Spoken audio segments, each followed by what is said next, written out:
तो शेयर्स में preparation of balance sheet को स्टार्ट कर रहे हैं।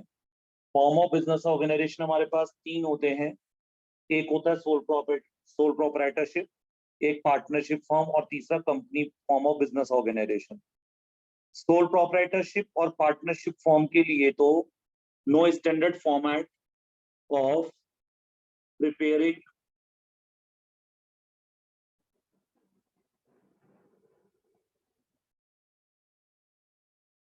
balance sheet is given in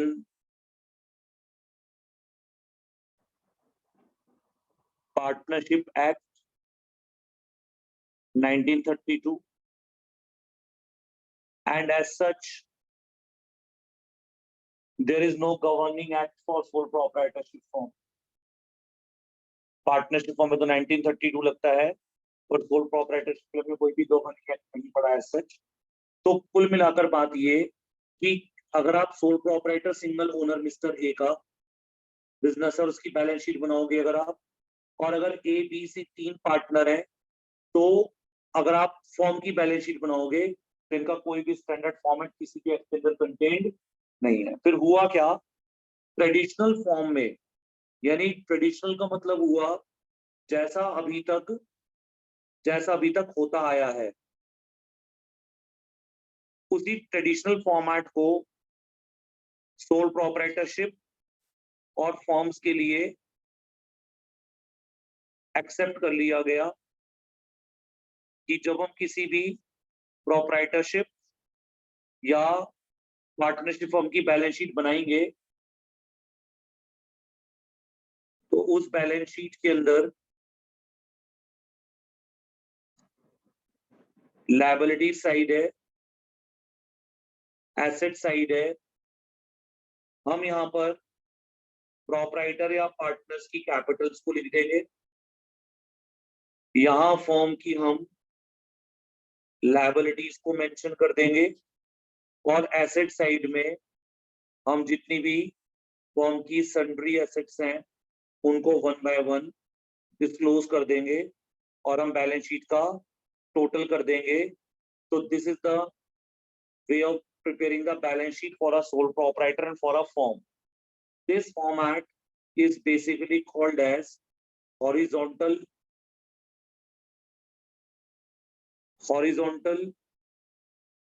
format of balance sheet.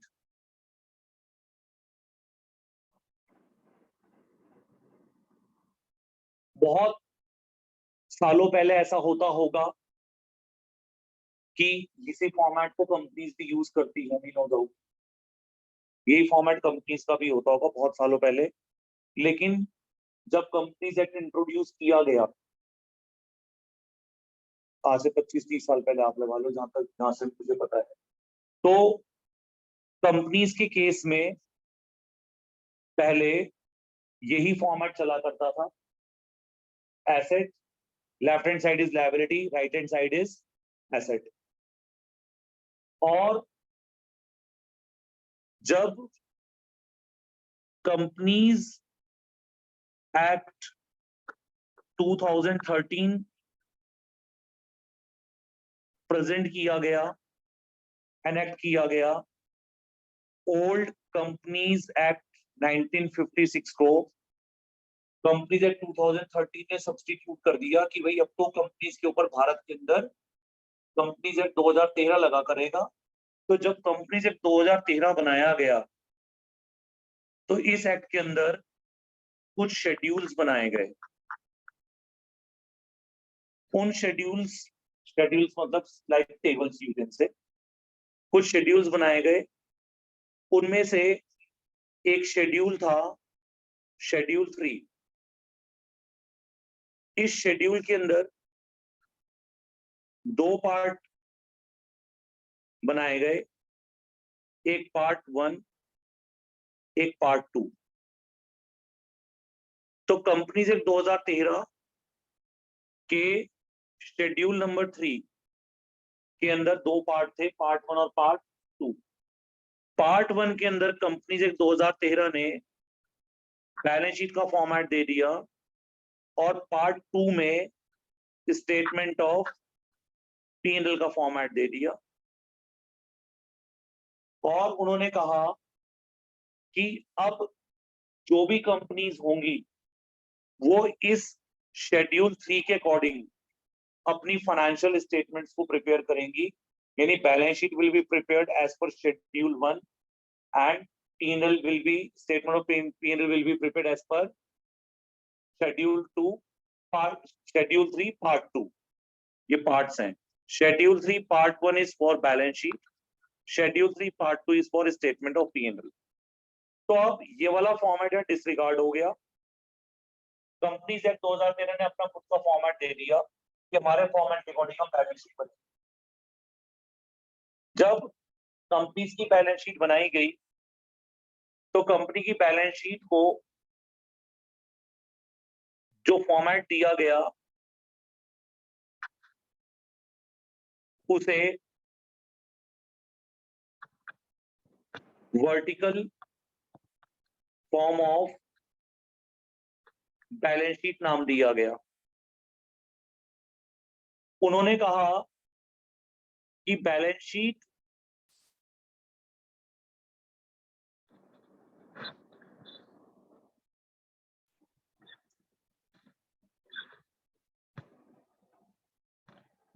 assets, I'm sorry, balance sheet liability और एसेट्स के फॉर्म में तो बनती ही है,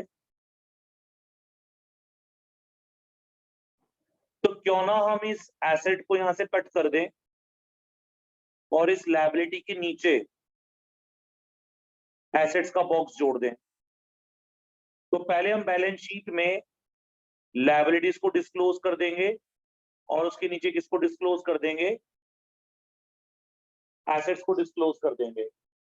यानी ये जो एसेट साइड राइट और लायबिलिटी साइड लेफ्ट होती थी, इस फॉर्मेट को उन्होंने खत्म कर दिया. उन्होंने कहा जी भैया पहले कंपनी की लायबिलिटी आएंगी, उसके नीचे कंपनी की क्या आएंगी, एसेट्स आएंगी. इस फॉर्मेट को कहा गया वर्टिकल फॉर्मेट ऑफ बैलेंस. समझ आ गई बात ये? अब जब vertical form of balance sheet adopt किया गया 2013 के अंदर,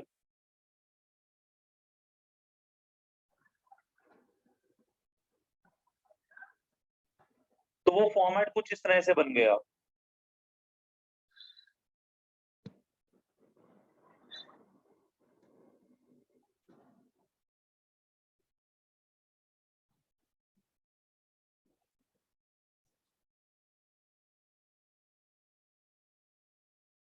vertical form of companies balance sheet.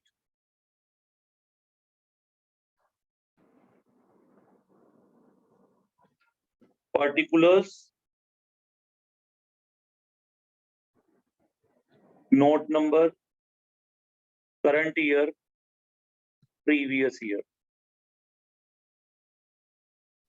हमारा अकाउंटिंग का एक एट्रीब्यूट होता है, एक फीचर होता है. उस फीचर को फीचर्स को एट्रीब्यूट्स के फॉर्म में स्पेशल कुछ फीचर्स रखे गए हैं. उसमें रेलेवेंस, रिलायबिलिटी, कंपैरेबिलिटी, ये फीचर्स डाले गए. उसमें एक एट्रीब्यूट ऑफ अकाउंटिंग डाला गया जिसको कहा गया कंपैरेबिलिटी. वो कह रहा है जब अकाउंटिंग होगी किसी भी कंपनी के लिए या किसी भी बिजनेस के लिए, पर्टिकुलरली कंपनी की बात करें, तो that must have the attribute of comparability. Now what is attribute of comparability? ये 11th में आपकी 12th में नहीं है, उस समय टीचर्स पढ़ाते नहीं, हम तो पढ़ाते हैं बहुत सारी चीजें. कंपैरेबिलिटी कहती है कि जब तक हम कंपनी की प्रीवियस ईयर की फिगर को करंट ईयर की फिगर के साथ मैच नहीं करेंगे तो हमें कंपनी के अंदर आने वाले प्रीवियस के कंपैरिजन में करंट ईयर में क्या चेंजेस आई हमें पता नहीं लग पाएंगे. तो उन्होंने कहा कि जी बैलेंस शीट जब बनेगी तो उसमें एक कॉलम करंट ईयर के भी डलेगा और एक कॉलम प्रीवियस ईयर का भी डला करेगा. ये बैलेंस शीट में शुरू से ही कॉन्सेप्ट कंपनी में रखा गया. ये किस एट्रीब्यूट को ध्यान में रखते हुए किया गया?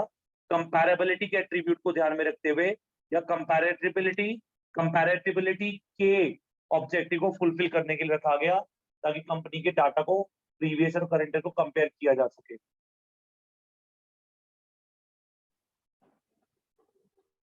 तो कंपैरेबिलिटी का डाटा आ गया ताकि हम डाटा को कंपेयर कर सकें,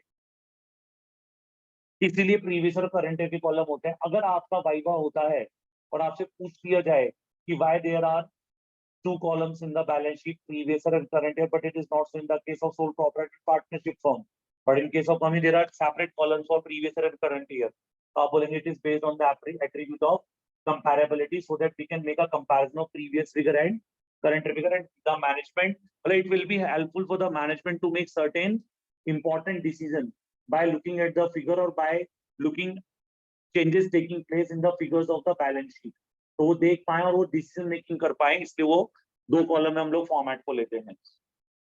अब आगे उन्होंने बैलेंस शीट को इस तरीके से दो पार्ट में डिवाइड कर दिया, ऊपर वाले हिस्से को लायबिलिटी कह दिया, नीचे वाले हिस्से को एसेट कह दिया।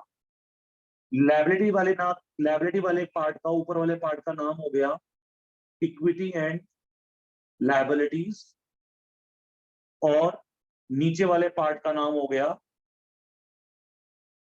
Assets.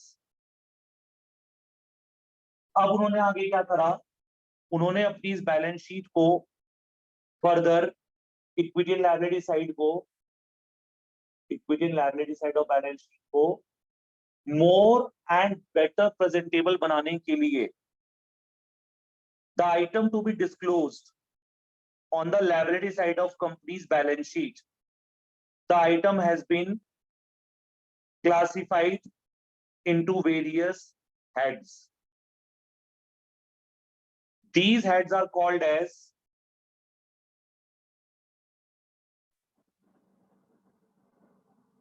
major heads of balance sheet. इसमें पहला हेड बनाया गया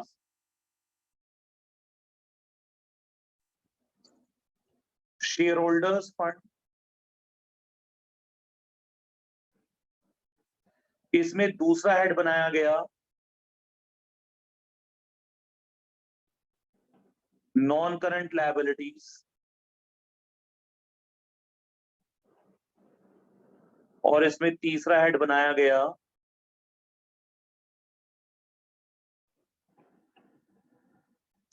करंट लायबिलिटीज का। What they did, they divided the total information of liability side under various heads, which are now known as major heads. There are 5 heads in all on this side. I have taken only 3 because वो दो अभी हमें बताने की जरूरत नहीं है कि वो relevant part ही नहीं है। उसके अंदर share application money, pending allotment and share money received against share warrants, ये दो टॉपिक और होते हैं, दो हेड्स और होते हैं मेजर, उसको मैंने यहाँ से एक्सक्लूड करा है, वो मैं बाद में बताऊंगा आप लोगों को जब हम पार्ट सी करेंगे। On the same grounds asset side को भी दो पार्ट में डिवाइड कर दिया गया। एक पार्ट को कहा गया नॉन करंट एसेट्स, यानी disclosure of non current asset, then there is a disclosure of current assets in the balance sheet. Means पहले हमारी बैलेंस शीट में कंपनी की नॉन करंट एसेट आ जाएंगी, फिर हमारी कंपनी की बैलेंस शीट में करंट एसेट्स आ जाएंगी।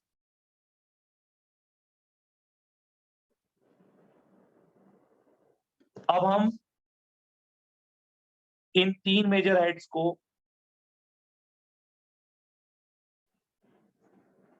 या इन 3 मेजर हेड्स का टोटल कर देंगे करंट ईयर का,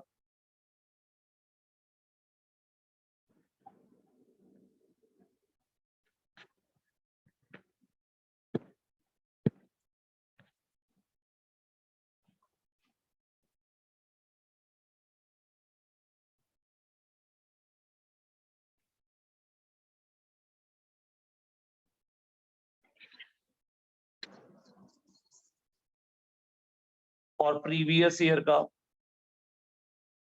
तो हम यहां लिख देंगे total of equity and liabilities.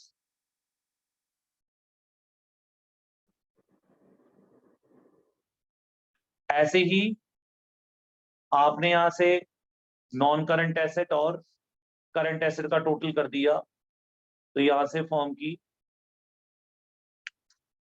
Total assets आ जाएंगी of previous year end of current year. दोबारा बोलो, ये जो आपका करंट ईयर का टोटल है लायबिलिटी का, और जो ये करंट ईयर का टोटल है एसेट का, क्या ये इक्वल होंगे? तो आंसर है यस। ऐसे प्रीवियस ईयर की लायबिलिटी साइड का टोटल और प्रीवियस ईयर की एसेट साइड का टोटल भी क्या होगा? इक्वल होगा, क्योंकि बैलेंस शीट टैली करती है।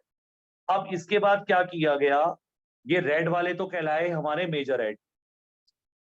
अब हर एक हेड के अंदर जो स्पेसिफिक इंफॉर्मेशन आनी थी, उस स्पेसिफिक इंफॉर्मेशन को भी इन्होंने अलग अलग पार्ट्स में शो करा। जैसे शेयर होल्डर फंड के नीचे ए हेड बनाया गया शेयर कैपिटल, और बी हेड बनाया गया रिजर्व एंड सरप्लस। आगे की बात मैं नहीं बताऊंगा, क्योंकि आज जरूरत नहीं आगे की, एंड सो ऑन। ऐसे पूरी बैलेंस शीट को, जो पूरी बैलेंस शीट की जो मेजर हेड्स थे, उनके नीचे ये सब हेड्स बनाए गए। इन ए बी या इन स्मॉल हेड्स को हम लोग कहते हैं अपनी बैलेंस शीट के सब हेड्स। तो रेड वाले कलर से हो गए मेजर हेड, और ब्लू वाले कलर वाले हो गए सब हेड्स। तो under every major head there are sub heads. ये सब हेड्स हम लोग सारे पढ़ेंगे, पर एक तीसरी book part C analysis of financial statements के अंदर है, यहाँ नहीं। अब हमारा चैप्टर जो है वो किसको लेकर के चल रहा है? हमारा चैप्टर लेकर के चल रहा है शेयर्स की बैलेंस शीट को लेकर के। तो शेयर की बैलेंस शीट में तो केवल, या इशू ऑफ शेयर की चैप्टर में जो बैलेंस शीट प्रिपरेशन है, that is only restricted to presentation of share capital in the balance sheet. यानी इशू ऑफ शेयर के चैप्टर में आपको पूरी बैलेंस शीट स्क्रीन पे दिख रही है, या आपको पूरी बैलेंस शीट नहीं बनानी है, आपको केवल बैलेंस शीट का कौन सा पोर्शन बनाना है। अब जब मैं लाइन सेपरेट कर रहा हूं, यानी आपको अपने आंसर में सिर्फ इतनी सी बैलेंस शीट का हिस्सा ड्रॉ करना होगा, दिस वन शेयर कैपिटल का। और अभी से भी बता दूं, क्योंकि आगे हो सकता है नहीं हम डिस्कस करें इस बात को, security premium reserve is a kind of reserve and it is a part of reserve and surplus. So security premium reserve is not a part of share capital. इसलिए प्रीमियम मनी को कभी भी share capital में include नहीं करना है। तो अब हमें क्या करना है, हमें करंट ईयर की शेयर कैपिटल और प्रीवियस ईयर की शेयर कैपिटल को कैलकुलेट करना है, और उतना ही हमें अपनी कंपनी की बैलेंस शीट में शो करना है। शेयर के चैप्टर में ये बाकी के हेड्स हमारे काम के इस बुक में नहीं है बैलेंस शीट बनाने के, ठीक है ये। अब अगला पॉइंट, आगे जाने से पहले हमारी शेयर कैपिटल कितनी है वो हमने यहां पर करंट ईयर की कॉलम में लिख दी टोटल, और प्रीवियस की कॉलम में लिख दी। ऐसी हर एक आइटम की प्रीवियस और करंट ईयर की फिगर्स भरती जाती है। पर लेकिन हमारी टोटल शेयर कैपिटल में ऑथराइज कैपिटल कितनी है, इशूड कितनी है, सब्सक्राइब कितनी है? हमारे पास reserve and surplus suppose 2 crore के हैं, और प्रीवियस ईयर में 1.5 करोड़ थे। तो रिजर्व एंड सरप्लस के अंदर कितने टाइप के हमारे पास रिजर्व हैं? ऐसे हमारे पास नॉन करंट लायबिलिटी में कौन कौन सी लायबिलिटीज हैं, ये भी तो जानना पड़ेगा। इसीलिए बैलेंस शीट के अंदर एक कॉलम होता है, इसलिए बैलेंस शीट में एक और कॉलम होता है, इसका नाम होता है नोट नंबर का। अब नोट नंबर क्या होते हैं? Note number means for every sub head, for every sub head there will be a separate notes to accounts. Means मैं इस बैलेंस शीट के नीचे अब कंपनी के क्या बनाना शुरू करूंगा? Notes to accounts. उसमें मैं लिखूंगा नोट नंबर 1, जिसके आगे मैं क्या लिख दूंगा? Share capital. अब मैं ऐसे एक फॉर्मेट नोट का बनाऊंगा, इसमें मैं कंपनी की जितनी भी शेयर कैपिटल और उसके जो कंपोनेंट्स हैं, authorised capital, issued capital, subscribed capital, subscribed and fully paid, subscribed but not fully paid, these all will be shown in share capital, notes to accounts of share capital, and then we will make the total। तब हम total करेंगे, जब ये total आ जाएगा इस notes to accounts का, then ये total आपका, ये करंट ईयर का नोट टू अकाउंट है, प्रीवियस ईयर का नहीं है, देन ये टोटल यहां से उठ करके कहाँ आ जाएगा, इस जगह पर share capital of current year. यानी आपने क्या करना है, मींस आपने क्या करना है, नोट्स टू अकाउंट्स में शेयर कैपिटल कैलकुलेट करनी है। जब शेयर कैपिटल कैलकुलेट हो जाए फिर उसको बैलेंस शीट के अंदर डालना है। दोबारा बोलूं, ऐसे ही हम आगे पार्ट सी में पढ़ेंगे। रिजर्व एंड सरप्लस का नोट नंबर 2 होगा। फिर नॉन करंट लायबिलिटी के नीचे long term borrowing, long term provision आएंगे, उसके नोट बनेंगे।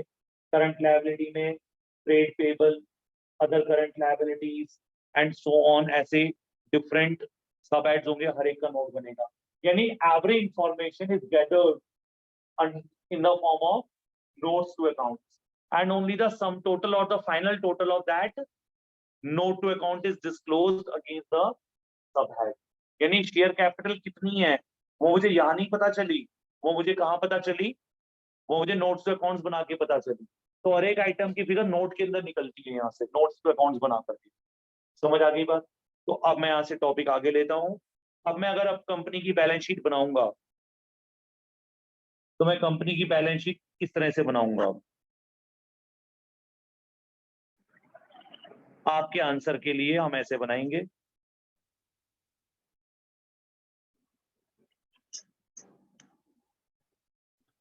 आप अपनी कॉपी के अंदर ऊपर वाले एक्सट्रैक्ट के लिए सिर्फ 5 या 6 लाइनों का यूज ही आपको करना पड़ेगा। ऊपर आप हेडिंग डालेंगे बैलेंस शीट, यहां हेडिंग डालेंगे आप पर्टिकुलर्स, यहां आप हेडिंग डालेंगे नोट नंबर, यहां करंट ईयर, यहां प्रीवियस ईयर। बैलेंस शीट के आगे आप लिख देंगे एन एक्सट्रैक्ट। एन एक्सट्रैक्ट का मतलब क्या है? ये बैलेंस शीट कंप्लीट नहीं है, ये केवल उसका एक हिस्सा है which is use to disclose the share capital. और अब इस पर्टिकुलर के नीचे यहां पर लिखेंगे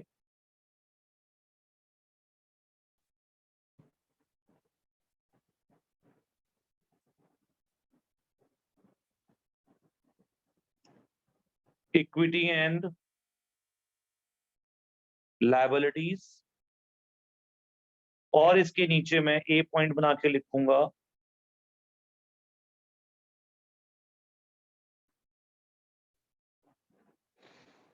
या 1 लिख देंगे शेयर होल्डर्स फंड। इसके नीचे मैं लिखूंगा पॉइंट नंबर ए, और यहां लिखूंगा मैं शेयर कैपिटल, यहां नोट नंबर डालूंगा 1। अब इतना करने के बाद मैं ऊपर वाला एक्सट्रैक्ट को छोड़ दूंगा और अब मैं यहां से प्रीवियस ईयर और करंट ईयर की फिगर के लिए तैयारी करूंगा। यूजुअली हमें प्रीवियस ईयर की फिगर शेयर्स के चैप्टर में दी नहीं होगी, हमें केवल कौन सी फिगर चाहिए होगी? करंट ईयर की। तो ये जो नीचे आप बना रहे हैं सेकंड एक्सट्रैक्ट, इसके ऊपर आप लिखेंगे यहाँ नोट्स टू अकाउंट्स, और इसके आगे लिख देंगे आप शेयर कैपिटल। और फिर यहाँ पर कंपनी की आप यहाँ ध्यान देंगे, बोर्ड पे स्क्रीन पे देखें सारे बच्चे, ऑथराइज्ड कैपिटल डिस्क्लोज करेंगे कंपनी की। Please concentrate on the board. और फिर यहाँ डबल लाइन डालकर इसको क्लोज कर देंगे। फिर कंपनी की हम ऑथराइज कैपिटल के बाद जिस ईयर में आप बैलेंस शीट बना रहे हैं उस ईयर में कंपनी की कितनी इशूड कैपिटल है इसको डिस्क्लोज करेंगे। फिर इसको डिस्क्लोज करने के बाद आप कंपनी की सब्सक्राइब्ड कैपिटल को शो करेंगे दो पार्ट के अंदर। First is subscribed and fully paid up, subscribed but not fully paid up, और फिर subscribed and fully paid up और subscribed but not fully paid up का टोटल करके बाहर लिखेंगे। और आप अपने एक्सट्रैक्ट का जो टोटल लेंगे उसमें आप ऑथराइज्ड और इशूड का टोटल नहीं लेंगे, केवल सब्सक्राइब्ड कैपिटल को ही आप टोटल में इंक्लूड करेंगे, यानी ये सब्सक्राइब्ड कैपिटल ही आपकी बैलेंस शीट की कैपिटल होती है। यानी इसका मतलब है ऑथराइज्ड कैपिटल और इशूड कैपिटल सिर्फ डिस्क्लोज करने के लिए हैं। मेन जो आपकी बैलेंस शीट है उसमें शेयर कैपिटल सब्सक्राइब कैपिटल के नाम से आती है, और उसको आप यहां से ऊपर लिख देते हैं सर। यानी ऑथराइज कैपिटल का टोटल बैलेंस शीट के लिए नहीं किया जाएगा, इशूड का नहीं किया जाएगा। It is only the subscribe capital under two heads, subscribed and fully paid up, subscribed but not fully paid up, इन दोनों का सम टोटल हम अपने प्रीवियस ईयर में डालेंगे। अब हम अपने next session of balance sheet में इसको डिस्क्लोज करने के लिए एग्जांपल्स के थ्रू लेंगे।